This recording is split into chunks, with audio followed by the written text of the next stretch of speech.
السلام علیکم ورحمۃ اللہ وبرکاتہ۔ محترم سامعین کرام، کیا آپ جانتے ہیں کہ چاند اور سورج کو بھی جہنم میں ڈالا جائے گا؟ آخر ایسا کیوں ہوگا؟ جاننے کے لیے مکمل ویڈیو دیکھیے۔ معزز ناظرین، ارشاد باری، سورۃ تکویر آیت نمبر 1 ترجمہ: جب سورج لپیٹ دیا جائے گا، ابن کثیر لکھتے ہیں یعنی سورج بے نور ہوگا، جاتا رہے گا، اوندھا کر کے لپیٹ کر زمین پر پھینک دیا جائے گا۔ سیدنا ابن عباس رضی اللہ عنہما فرماتے ہیں، سورج، چاند اور ستاروں کو لپیٹ کر بے نور کر کے سمندر میں ڈال دیا جائے گا، اور پھر مغربی ہوائیں چلیں گی اور آگ لگ جائے گی۔ ایک مرفوع حدیث میں ہے کہ اس کو تہ کر کے جہنم میں ڈال دیا جائے گا، تفسیر ابن ابی حاتم۔ اور ایک حدیث میں سورج چاند کا ذکر بھی ہے، مسند ابو یعلا۔ صحیح بخاری میں یہ حدیث الفاظ کی تبدیلی سے مروی ہیں۔ اس میں ہے کہ سورج اور چاند قیامت کے دن لپیٹ لیے جائیں گے۔ عبدالعزیز بن مختار بن عبداللہ دناج کہتے ہیں کہ میں خالد بن عبداللہ بن خالد بن اسید کے عہد میں ایک مسجد میں ابو سلمہ بن عبد الرحمن کے ساتھ بیٹھا تھا۔ حسن بھی آ کر بیٹھ کے ہم گفتگو کرتے رہے۔ دوران گفتگو ابو سلمہ نے کہا، میں سیدنا ابو ہریرہ رضی اللہ عنہ نے بیان کیا کہ نبی کریم صلی اللہ علیہ وسلم نے فرمایا، قیامت والے دن سورج اور چاند دونوں دوزخ میں لپٹے ہوئے ہوں گے اور ان کا رنگ سرخ ہوگا۔ حسن نے کہا، ان کا کیا گناہ ہے؟ سیدنا ابو ہریرہ رضی اللہ عنہ نے کہا، میں تجھے رسول اللہ صلی اللہ علیہ وسلم کی حدیث بیان کر رہا ہوں۔ یہ سن کر حسن خاموش ہو گئے۔ سورج کی قیامت والے دن یہ حالت ہوگی، ستارے سارے متغیر ہو کر جڑ جائیں گے جیسے اور جگہ آتا ہے، یہ بھی گدلے اور بے نور ہو کر بجھ جائیں گے۔ سیدنا ابی بن کعب رضی اللہ عنہ فرماتے ہیں، قیامت سے پہلے 6 نشانیاں ہوں گی۔ لوگ اپنے بازاروں میں ہوں گے کہ اچانک سورج کی روشنی جاتی رہے گی، اور پھر ناگہاں ستارے ٹوٹ ٹوٹ کر گرنے لگیں گے، پھر اچانک پہاڑ زمین پر گر پڑیں گے اور زمین زور زور سے جھٹکے لینے لگے گی اور بے طرح ہلنے لگے گی۔ پھر بس کیا انسان، کیا جنات، کیا جانور اور کیا جنگلی جانور سب آپس میں خلط ملط ہو جائیں گے۔ جانور بھی جو انسانوں سے بھاگتے پھرتے ہیں انسانوں کے پاس آ جائیں گے۔ لوگوں کو اس قدر بدحواسی اور گھبراہٹ ہوگی کہ بہتر سے بہتر مال، اونٹنیاں جو بیانے والیاں ہوں گی، ان کے بھی خیر خبر نہ لیں گے۔ جنات کہیں گے کہ ہم جاتے ہیں کہ تحقیق کریں کیا ہو رہا ہے، لیکن وہ آئیں گے تو دیکھیں گے کہ سمندر میں بھی آگ لگ رہی ہے۔ اسی حال میں ایک دم زمین پھٹنے لگے گی اور آسمان بھی ٹوٹنے لگیں گے۔ 7 زمینیں اور 7 آسمانوں کا یہی حال ہوگا۔ ادھر سے ایک تند ہوا چلے گی جس سے تمام جاندار مر جائیں گے۔ ابن ابی حاتم۔ ایک اور روایت میں ہے، رسول اللہ صلی اللہ علیہ وسلم فرماتے ہیں کہ سارے ستارے اور جن کی اللہ کے سوا عبادت کی گئی ہے سب جہنم میں گرا دیے جائیں گے، صرف عیسیٰ علیہ السلام اور مریم علیہ السلام بچ جائیں گے۔ اگر یہ بھی اپنی عبادت سے خوش ہوتے تو یہ بھی جہنم میں داخل کر دی جاتے۔ ابن ابی حاتم۔ پہاڑ اپنی جگہ سے ٹل جائیں گے اور بے نام و نشان ہو جائیں گے، زمین چٹیل اور ہموار میدان رہ جائے گی، اونٹنیاں بیکار چھوڑ دی جائیں گی، نہ ان کی کوئی نگرانی کرے گا، نہ چرائی چگائے گا، نہ دودھ نکالے گا، نہ سواری لے گا۔ گھبراہٹ اور بدحواسی، بے چینی اور پریشانی اس قدر ہوگی کہ بہتر سے بہتر مال کی بھی پرواہ نہ رہے گی۔ قیامت کی ان بلاؤں نے دل اڑا دیا ہوگا، کلیجے منہ کو آئیں گے۔ بعض لوگ کہتے ہیں کہ قیامت کے دن ہوگا اور لوگوں کو اس سے کچھ سروکار نہ ہوگا۔ ہاں، ان کے دیکھنے میں یہ ہوگا اور وحشی جانور جمع کیے جائیں گے، جیسے فرمان ہے، یعنی زمین پر چلنے والے کل جانور اور ہوا میں اڑنے والے کل پرندے بھی تمہاری طرح گروہ ہیں، ہم نے اپنی کتاب میں کوئی چیز نہیں چھوڑی۔ پھر یہ سب اپنے رب کی طرف جمع کیے جائیں گے۔ سب جانداروں کا حشر اسی کے پاس ہوگا، یہاں تک کہ مکھیاں بھی۔ ان سب میں اللہ تعالیٰ انصاف کے ساتھ فیصلے کرے گا۔ ان جانوروں کا حشر ان کی موت ہی ہے، البتہ جنوں انس اللہ کے سامنے کھڑے کیے جائیں گے اور ان سے حساب کتاب ہوگا۔ ربی بن خثیم نے کہا، مراد وحشیوں کے حشر سے ان پر اللہ کا امرانہ ہے، لیکن سیدنا ابن عباس رضی اللہ عنہما نے یہ سن کر فرمایا کہ اس سے مراد موت ہے۔ یہ تمام جانور بھی ایک دوسرے کے ساتھ اور انسانوں کے ساتھ ہو جائیں گے۔ خود قرآن میں اور جگہ ہے، یعنی پرندے جمع کیے ہوں گے۔ بس ٹھیک مطلب اس آیت کا بھی یہی ہے کہ وحشی جانور جمع کیے جائیں گے۔ سیدنا علی رضی اللہ عنہ نے ایک یہودی سے پوچھا، جہنم کہاں ہے؟ اس نے کہا سمندر میں۔ آپ نے فرمایا میرے خیال میں یہ سچا ہے، قرآن کہتا ہے۔ اور فرماتا ہے، سیدنا ابن عباس وغیرہ فرماتے ہیں اللہ تعالیٰ مغربی ہوائیں بھیجے گا، وہ اسے بھڑکا دیں گی اور شعلے مارتی ہوئی آگ بن جائے گا۔ اللہ اکبر۔ سورہ طور کی تفسیر میں اس کا مفصل بیان گزر چکا ہے۔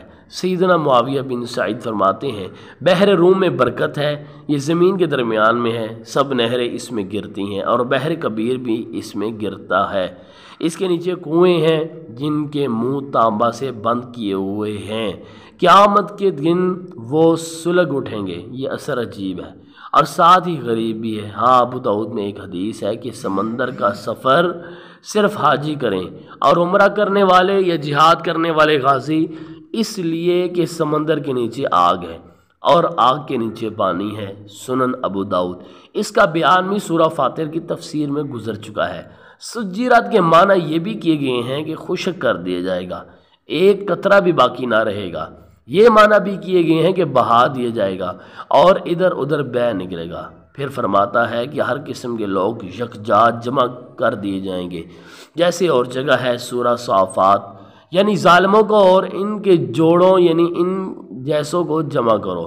حدیث میں ہے ہر شخص کا اس قوم کے ساتھ حشر کیا جائے گا جو اس جیسے اعمال کرتی ہو۔ اللہ تعالیٰ فرماتے ہیں سورہ واقعہ، یعنی تم تین طرح کے گروہ ہو جاؤ گے، کچھ وہ جن کے دائیں ہاتھ میں نامہ اعمال ہوں گے، کچھ بائیں ہاتھ والے، کچھ سبقت کرنے والے۔ تفسیر ابن جریر طبری۔ ابن ابی حاتم میں ہے کہ سیدنا عمر بن خطاب رضی اللہ عنہ نے خطبہ پڑھتے ہوئے اس آیت کی تلاوت کی اور فرمایا ہر جماعت اپنے جیسوں میں مل جائے گی۔ دوسری روایت میں ہے کہ وہ دو شخص جن کے عمل ایک جیسے ہوں وہ یا تو جہنت میں ساتھ رہیں گے یا جہنم میں ساتھ جلیں گے۔ سیدنا عمر رضی اللہ عنہ سے اس آیت کی تفسیر پوچھی گئی تو فرمایا نیک نیکوں کے ساتھ مل جائیں گے اور بد بدوں کے ساتھ آگ میں۔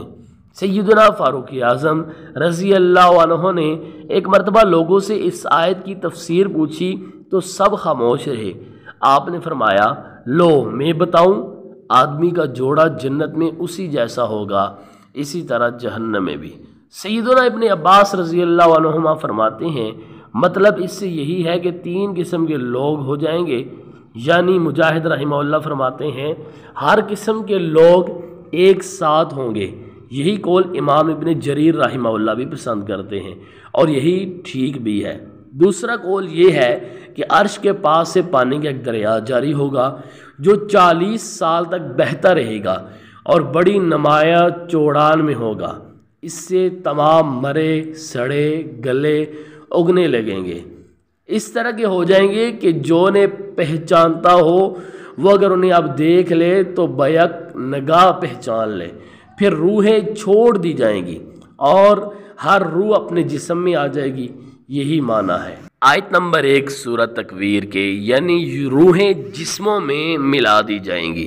اور یہ معنی بھی بیان کیے گئے ہیں کہ مومنوں کا جوڑا روحوں سے لگایا جائے گا اور کافروں کا شیطانوں کے ساتھ۔ تذکرہ قرطبی۔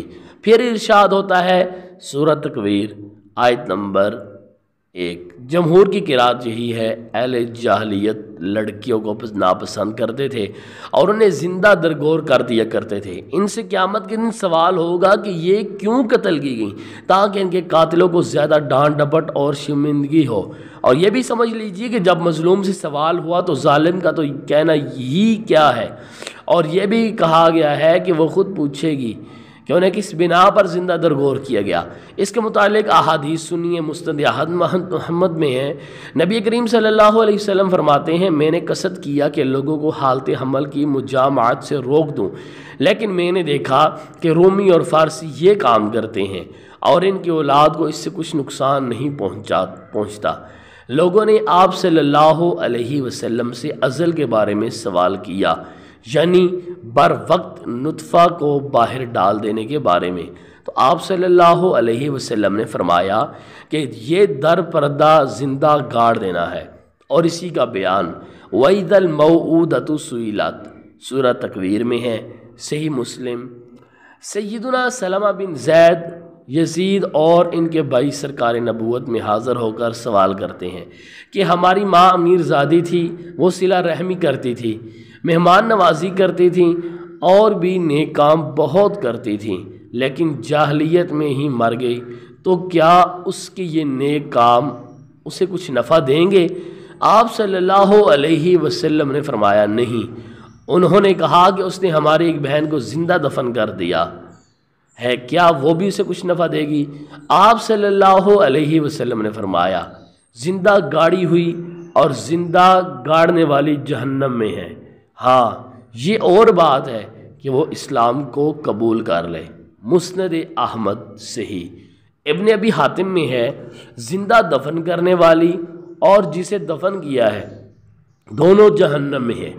ایک صحابیہ رضی اللہ عنہ کے سوال پر کہ جنت میں کون جائے گا، آپ صلی اللہ علیہ وسلم نے فرمایا نبی، شہید، بچے اور زندہ درگور کی ہوئی۔ مسند احمد صحیح۔ یہ حدیث مرسل ہے حسن رحمہ اللہ سے، جسے بعض محدثین نے قبولیت کا مرتبہ دیا ہے۔ سیدنا ابن عباس رضی اللہ عنہما فرماتے ہیں کہ مشرکوں کے چھوٹی عمر میں مرے ہوئے بچے جنتی ہیں، جو نے جہنمی کہے وہ جھوٹا ہے۔ اللہ تعالیٰ فرماتا ہے سورہ تکویر۔ ابن ابی حاتم سیدنا قیس بن عاصم رضی اللہ عنہ سوال کرتے ہیں کہ یا رسول اللہ، میں نے جاہلیت کے زمانے میں اپنی بچے کو زندہ دبا دیا ہے، میں کیا کروں؟ آپ صلی اللہ علیہ وسلم نے فرمایا ہر ایک کے بدلے ایک غلام آزاد کرو۔ انہوں نے کہا اے اللہ کے رسول، غلام والا تو میں ہوں نہیں، البتہ میرے پاس اونٹ ہیں۔